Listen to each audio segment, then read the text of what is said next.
Hello, good morning students. अपन ने देखो ये मैकेनिज्म स्टार्ट कर दिया था। अब यहाँ पे जो है अपन ने 5 प्रोसेस देखे थे, इसके ये 5 स्टेप देखे थे। अंतर्ग्रहण था, पाचन था, अवशोषण था, स्वांगीकरण था और बाइक्षेपण, यानी इंजेशन, डाइजेशन, एब्जॉर्प्शन, एसिमिलेशन और एक्सक्रीशन। तो ये 5 स्टेप्स में पूरी हो गई। तो अपन ने इंजेशन स्टार्ट कर दिया था, कंप्लीट हो गया था। डाइजेशन अपना चल रहा था, तो डाइजेशन में अपन ने इसमें बकल कैविटी में कर लिया और स्टमक में कर लिया। आज अपन स्टार्ट कर रहे हैं digestion is in small intestine, यानी जो छोटी आंत है उस छोटी आंत के अंदर डाइजेशन। अब देखो जो छोटी आंत है उस छोटी आंत में ये मानकर चलो कि इम्पॉर्टेंट है। क्यों? क्योंकि इसमें यहाँ पर आपको सबसे ज़्यादा जो है पाचन क्रिया मिलेगी, डाइजेशन जो है सबसे ज़्यादा मिलेगा। और इसमें भी जैसे आपको पता है कि इसके 3 पार्ट्स हैं।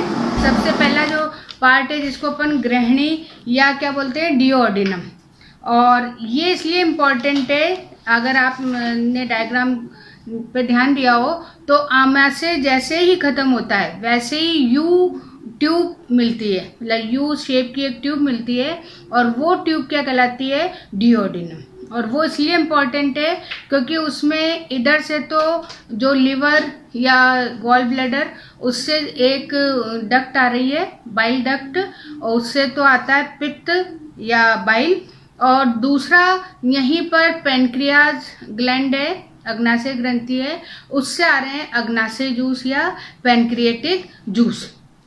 और उसके अलावा इसकी खुद की जो सेल्स हैं जिनको हम इंटेस्टाइनल या आंतरिक कोशिकाएं कहते हैं, वो भी जो है कुछ एंजाइम्स को रिलीज करेंगे। तो इसलिए जो है यहाँ पर बहुत ज़्यादा इम्पॉर्टेंट हो जाता है ये वाला पोर्शन डाइजेशन के लिए।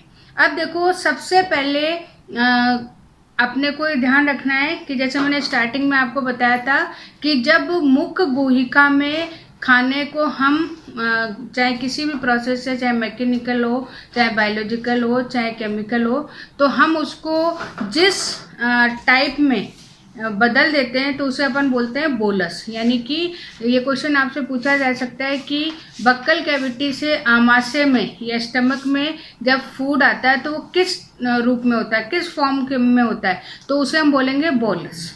फिर जब हम स्टमक की बात करते हैं तो स्टमक में जो भी प्रोसेस है उस प्रोसेस के बाद में जो वो उसमें बदलता है तो उसे हम बोलते हैं काइम या चाइम। अलग अलग बुक्स में दे रखा है, CH को हम दोनों तरह से प्रोनाउंस कर सकते हैं, काइम भी और चाइम भी, ठीक है।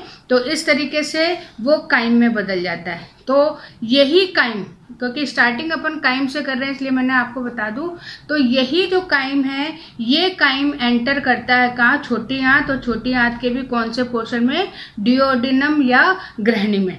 जैसे यहाँ पे पहुंचता है तो ये जो फॉर्म होता है, ये फॉर्म कैसा होता है, सेमी लिक्विड।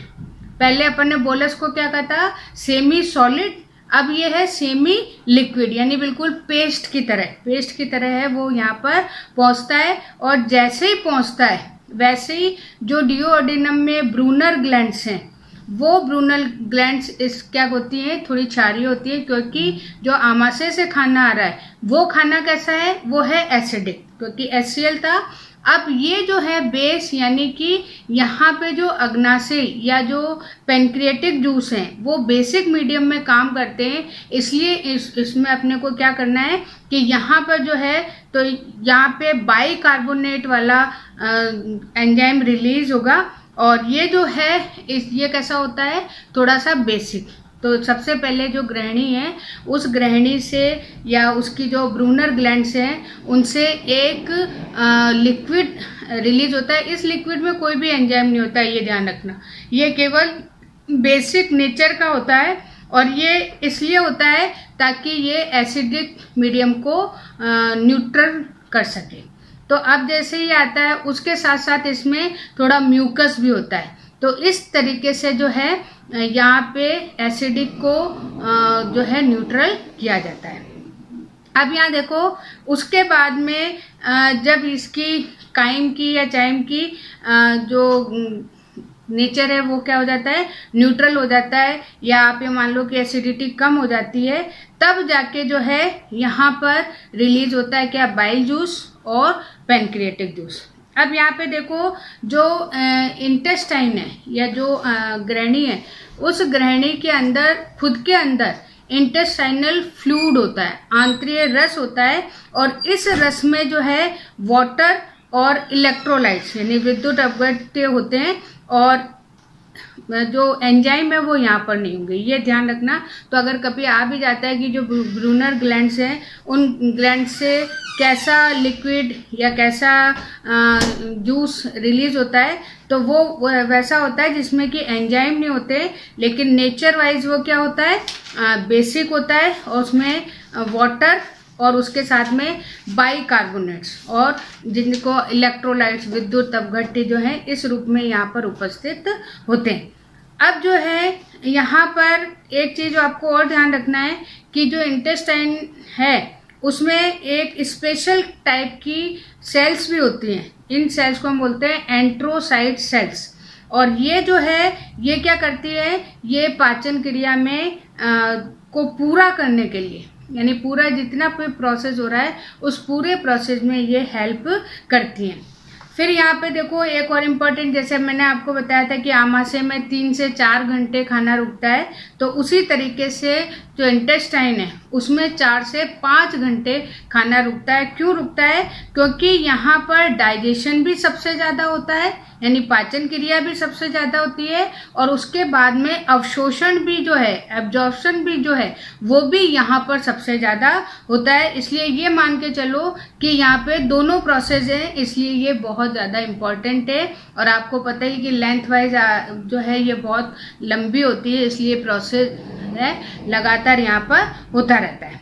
अब अपन देखते हैं बाइल जूस। जो बाइल जूस है या पित्त है उसमें जो है आपको क्या क्या मिलेंगे, एक तो बाइल एसिड्स हैं, पित्त अम्ल है, सोडियम है, पोटेशियम है, इनके तो आपको क्या मिलेंगे, सॉल्ट्स मिलेंगे। उसके अलावा लेसिथिन फैट है और दूसरी चीजें हैं, लेकिन यहाँ पर सबसे ज़्यादा आपको लेसिथिन से काम है। क्यों? क्योंकि ये इमल्सिफिकेशन या पाइसीकरण में बहुत ज़्यादा सहायक होती है। अब पाइसीकरण क्या होता है ये थोड़ा सा आप स्पेशली समझ लो कि पाइसीकरण क्या है कि जो हमारे पास में फैट है या जो वसा के अणु हैं वो अणु बड़े होते हैं और उन पे क्रिया आसानी से नहीं की जा सकती है। तो ये जो बाइल है, ये बाइल इसको तोड़ने का काम करती है। अब तोड़ने का काम करने से क्या होगा, ये छोटे पीसेस में हो जाएंगे और इजीली जो है इंटेस्टाइन की वॉल द्वारा एब्जॉर्ब कर लिए जाते हैं। तो सबसे पहले जो पित्त या बाइल में है वो लेसिथिन अणु है, ठीक है।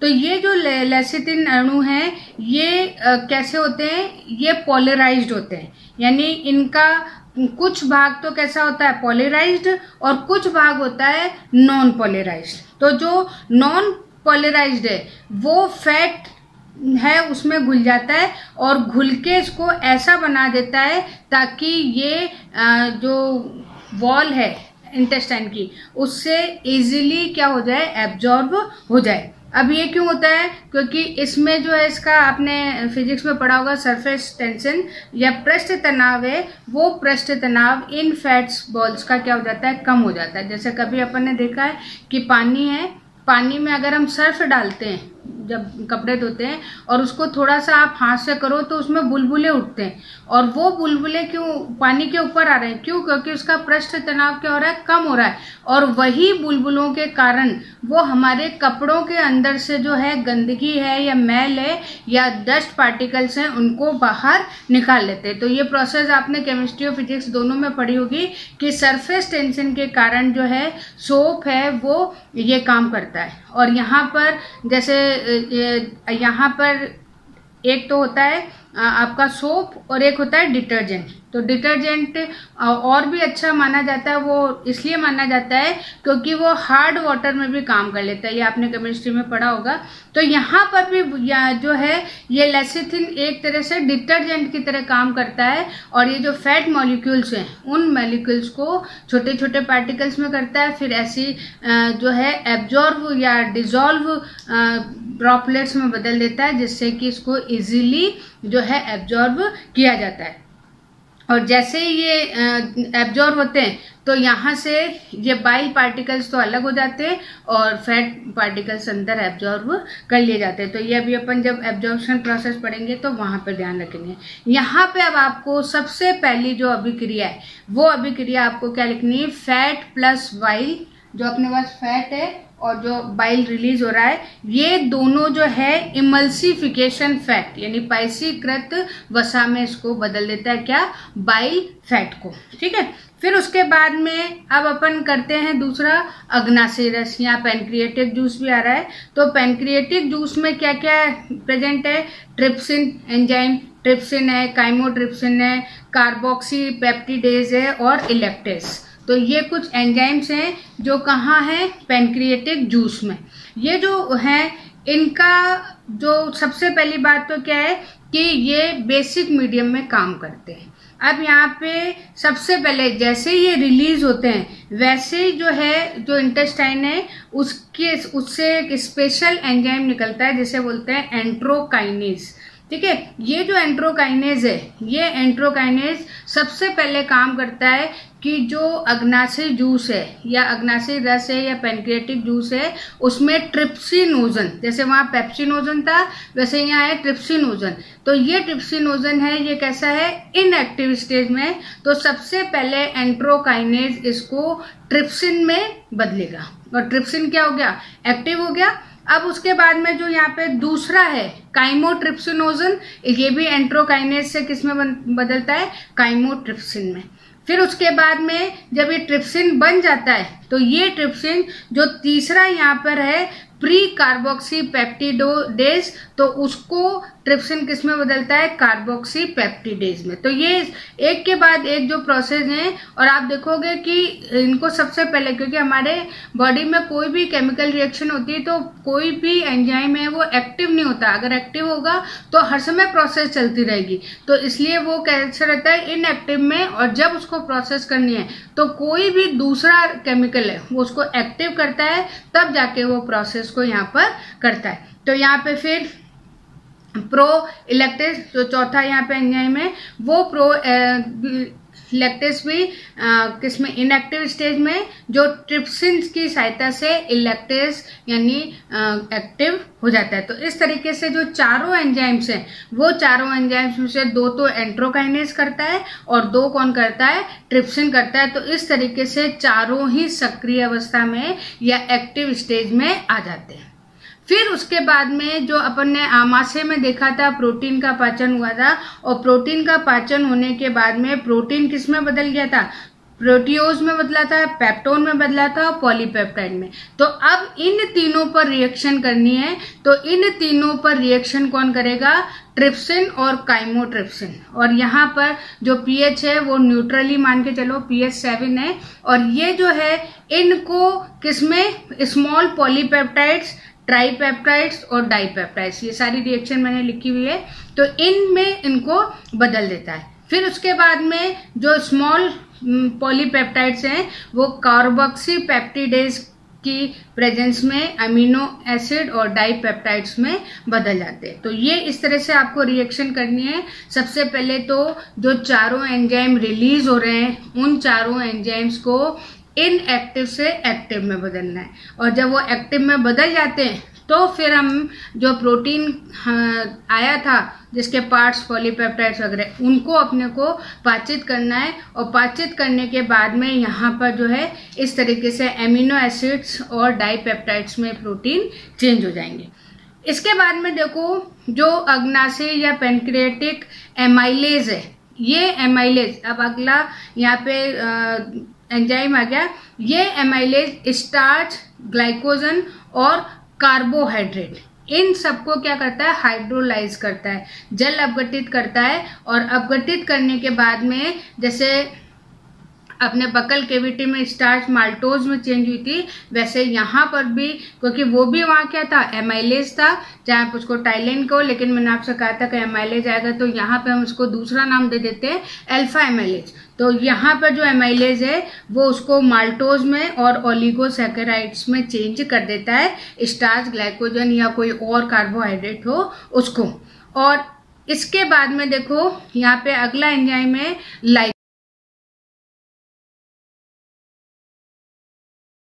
Lipase enzyme. ये जो लाइपेज एंजाइम है ये फैट, और वो कौन सी फैट, जो कि ग्रहणी से या ड्यूओडेनम से के बाइल पिगमेंट से आ रही है, और ये कैसी है, इमल्सिफाइड है। तो ये इमल्सिफाइड फैट को किसमें चेंज करता है, फैटी एसिड और मोनोग्लिसराइड में, ठीक है। तो यहाँ पे भी न्यूट्रल है, pH 7 है, इस तरीके से। फिर उसके बाद में कोलेस्ट्रॉल एस्टर हाइड्रोलेज और फॉस्फोलाइपेज, ये एंजाइम्स और हैं जो कोलेस्ट्रॉल एस्टर और फॉस्फोलिपिड को हाइड्रोलाइज करके फैटी एसिड्स में चेंज करते। तो ये सारी चीजें आपको स्टेप बाय स्टेप यहाँ पर लिखनी है। उसके अलावा फिर हमारे पास में कुछ और ऐसे एंजाइम्स हैं, राइबोन्यूक्लियेज, डी राइबोऑक्सीन्यूक्लियेज, यानी कि राइबोन्यूक्लियेज आरएनए से संबंधित, और डी ऑक्सी राइबोन्यूक्लियेज, ये जो एंजाइम है वो डीएनए, इनको ये हाइड्रोलाइज करती है और उसके बाद में न्यूक्लियोटाइड्स में इनको चेंज कर देती है। फिर उसके बाद में देखो ये नीट में कभी कभी क्वेश्चन आ जाता है कि जैसे माल्टोज है, तो माल्टोज डाइजेस्ट होके कितने पार्टिकल्स बनाने हैं। तो ये आपको ध्यान रखना है कि जब सुक्रोज है वो सुक्रोज टूटती है तो एक ग्लूकोज और एक फ्रक्टोज बनता है। उसके बाद में जब माल्टोज है वो ब्रेक होती है तो दो ग्लूकोज के मॉलिक्यूल्स बनते हैं। फिर उसके बाद में लैक्टोज है तो वो ग्लूकोज और ग्लैक्टोज में चेंज होता है। तो इस तरीके से ये कभी कभी क्वेश्चन आ जाता है, तो ये थोड़े से ध्यान रखना है।